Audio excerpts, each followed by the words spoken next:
Assalamualaikum warahmatullahi wabarakatuh. Salam buat rekan-rekan diskusi hukum dimanapun berada di seluruh Indonesia. Alhamdulillah kita masih bisa silaturahim dan bisa bertemu kembali walaupun ya masih via online seperti ini. Pun juga mudah-mudahan kebaikan, rahmat dan ridha Allah Subhanahu wa taala masih selalu beserta kita semuanya ya. Dalam berita terupdate kali ini menyambung pun juga menambahkan dari hasil anasir ataupun segmen dari bagian yang sudah ada. Kalau sebelumnya adalah berkaitan dengan putusan MK atas Undang-Undang KPK, saya ini tadi juga sudah ada beberapa pertanyaan yang masuk pun juga agar diberikan pandangannya, yaitu berkaitan dengan adanya konflik internal KPK, yaitu ada polemik berkaitan dengan tes wawasan kebangsaan di KPK itu kan, yang kemarin memang sempat heboh itu kan. Ini saya bacakan beritanya dulu ya, nanti sebelum saya berikan pandangan pun juga kita analisis bersama. Ini beri basis datanya saya kompas dari kompas.com basis datanya. BKN sebut tes wawasan kebangsaan KPK berbeda dengan TWK CPNS. Libatkan lembaga berpengalaman. Kalau dari judulnya saja bagi saya ini juga sudah ada hal janggal dan aneh itu kan ya, nanti bisa dibahas ya. Pariono selaku PLT Kepala Biro Humas Hukum dan Kerjasama Badan Kepegawaian Negara atau BKN menyebut tes wawasan kebangsaan untuk pegawai KPK berbeda dengan TWK bagi calon pegawai negeri sipil. Tes wawasan kebangsaan TWK yang dilakukan bagi pegawai KPK ini berbeda dengan TWK yang dilakukan bagi CPNS, ujar Pariono dalam keterangan resmi.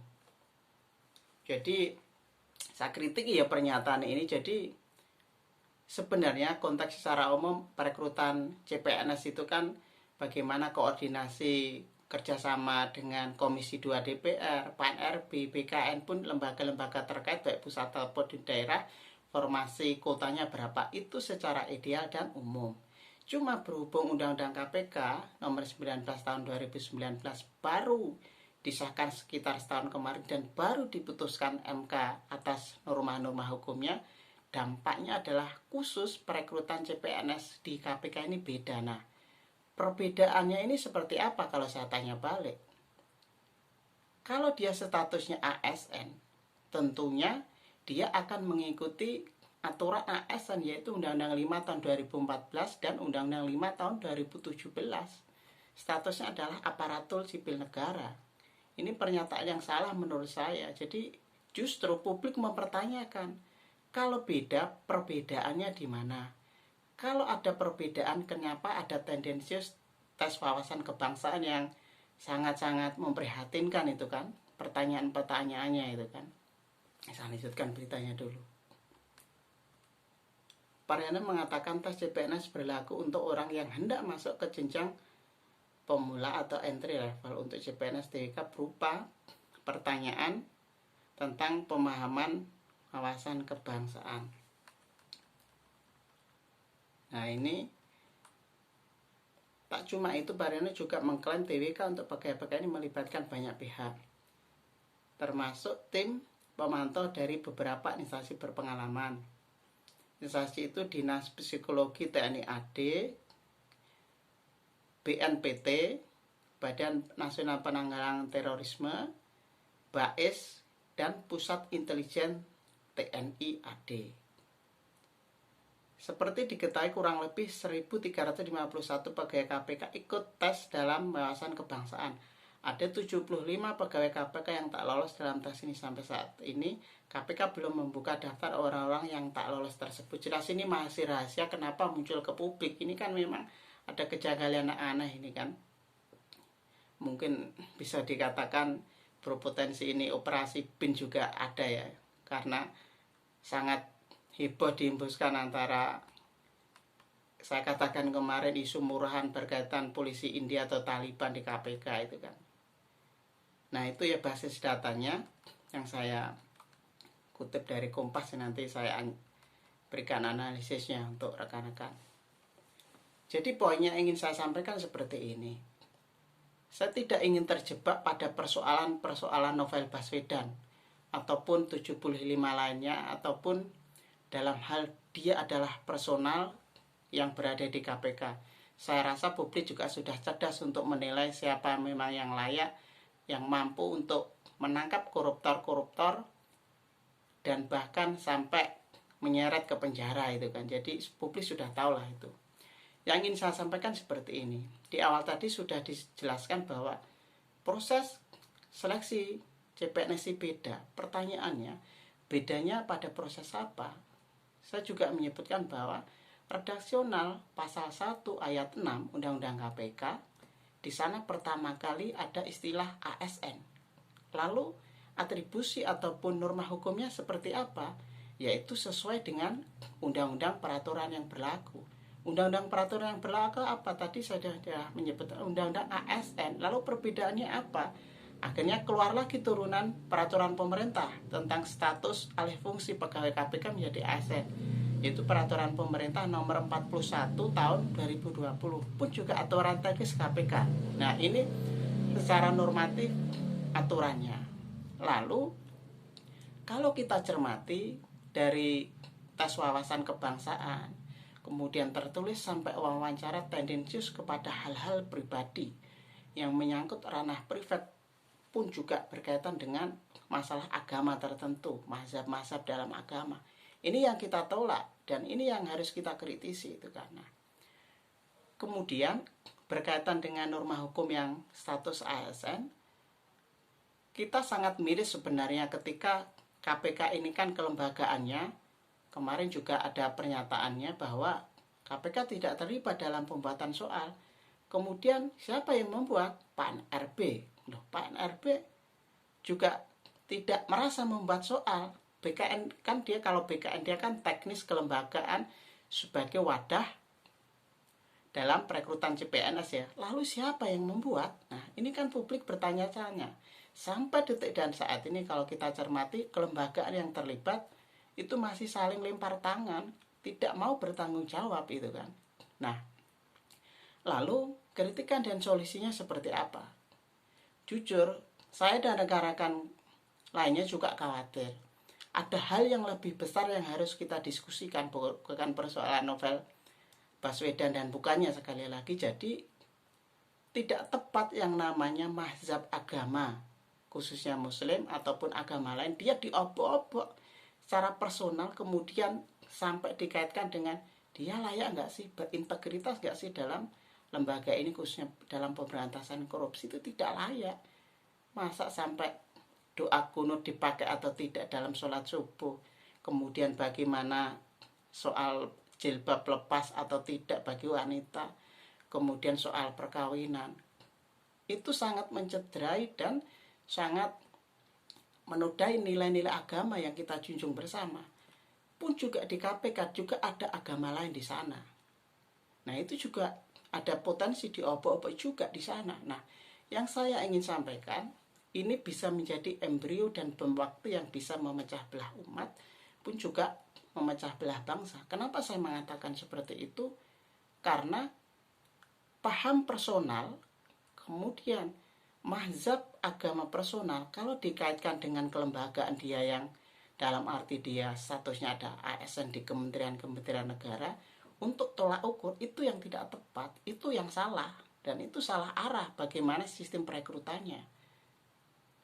Nah, lalu bagaimana solusinya? Kalau dalam pandangan saya, tes TWK yang sudah ada batalkan, ganti dengan hal-hal yang objektif, transparan, kemudian dibentuk tim pansel, kemudian melibatkan orang-orang berintegritas di sana, pun juga jangan tendensi terhadap pertanyaan-pertanyaan yang menjebak, pun jangan ada pertanyaan-pertanyaan yang mengarah pada agama dan sentimen pribadi. Ini yang tidak tepat itu kan. Nah, makanya kalau kita cermati bersama, tes wawasan kebangsaan di KPK ini adalah ibarat kata bagian dari es yang pencari itu kan. Masih banyak hal yang tersembunyi di sana. Publik tidak ada yang salah kalau kita mempertanyakan. Para pegiat anti korupsi, akademisi, praktisi, dan juga para pengamat tidak salah ketika mengkritisi hal-hal seperti ini. Karena kalau sampai merembet kepada lembaga lain, pun juga sampai nanti merembet pada agama lain, ini yang membahayakan itu kan. Nah, makanya sekali lagi, siapakah yang membuat soal? Ya tidak perlu dijawab di sini off the record tentunya. Mungkin kita juga sudah sama-sama paham siapa, dari mana, oknum mana, dan jaringan mana itu kan. Cuma sekali lagi sudah batalkan saja TWK ini, tidak perlu ada pertanyaan tendensi ya. Bukan tidak perlu TWK-nya, itu sangat perlu. Wawasan kebangsaan ini memang bagaimana kita menguji tes integritas sebagai ASN itu kan. Nah, cuma jangan sampai istilahnya mendegradasikan tes wawasan kebangsaan ini dicemari, dinodai, dan bahkan dikotori pertanyaan-pertanyaan yang maaf murahan seperti itu. Itu bisa jadi bom waktu buat persatuan umat, bangsa, dan negara kita, saya katakan. Makanya saya yakin pasca ini juga semua polemik masih belum selesai. Dan kemarin juga OTT terakhir di KPK itu kan dari Bupati Nganjuk itu adalah bisa dikatakan orang yang tidak tes lulus tes wawasan kebangsaan itu kan. Jadi untuk mengukur dia berintegritas atau tidak di sebuah lembaga, tidak cukup dia persoalan mazhab agama di sana dipersoalkan, karena ada integritasnya, kecerdasannya, kemudian bagaimana kinerjanya selama ini, itu yang penting yang harus ditelisiki oleh khususnya KPK dan dalam tanda kutip pihak yang ingin membuat itu. Sekali lagi, isu polisi India dan Taliban itu bagi saya isu murahan dan recehan yang ingin mengembosi KPK dari awal itu kan. Kalau kita pahami buzzer-buzzer, mohon maaf, pemerintah itu sudah mengarahkan ke sana itu kan. Ini tidak perlu bagi saya untuk menggiring opini ke sana. Sudah, kalau ingin bersih-bersih KPK, persoalan ukurannya bukan mazhab agama, bukan sentimen agama, bukan personal, tapi integritas orangnya, kayak gitu. Itu ya rekan-rekan yang sudah bisa saya sampaikan, bisa panjang lebar dan bisa saling debat nanti kan, ini kita bisa lanjut di sesi lain itu kan. Kita lihat saja nanti internal KPK seperti apa. Tentunya kita berharap lebih baik itu kan. Cuma kalau ukurannya tidak jelas, tolak ukurnya juga ngambang, pun juga samar-samar ada hal yang disembunyikan ya. Bagaimana harapan publik terhadap KPK nanti itu kan. Ya, kita mudah-mudahan masih tetap tajam KPK nanti ya. Suka tidak suka, mau tidak mau, ini semua sudah terjadi ya. Kita tinggal mengawasi saja nanti. Tetap semangat ya buat rekan-rekan para pegiat anti demokrasi, anti korupsi, anti demokrasi yang sangat tendensius itu jangan. Jadi buat rekan-rekan akademisi, praktisi, para pemuda pun juga bagi pegiat anti korupsi, tetap kawal ini ya, karena ini persoalan serius bagi saya. Dan ini kalau tidak dikawal, para pengambil kebijakan akan semena-mena terhadap pemberantasan korupsi itu kan. Dan saya sering mengatakan bahwa sejarah akan mengingat dan demokrasi akan menilai dalam hal pemberantasan korupsi, khususnya pada pemerintahan ini, mencapai nilai dan titik terendah dalam indeks persepsi korupsi. Ini juga harus jadi warning dan peringatan bagi semua kayak gitu. Itu ya, gak terasa sudah kurang lebih 1/4 jam. Insya Allah bisa disambung lain waktu nanti. Beda jangan ngambekan, beda jangan baperan. Berbeda karena kita saudara, berbeda karena kita Indonesia. Kita sama-sama belajar bareng, mudah-mudahan bermanfaat ya. Bersama-sama berbuat bermanfaat buat umat, bangsa, dan negara. Wassalamualaikum warahmatullahi wabarakatuh.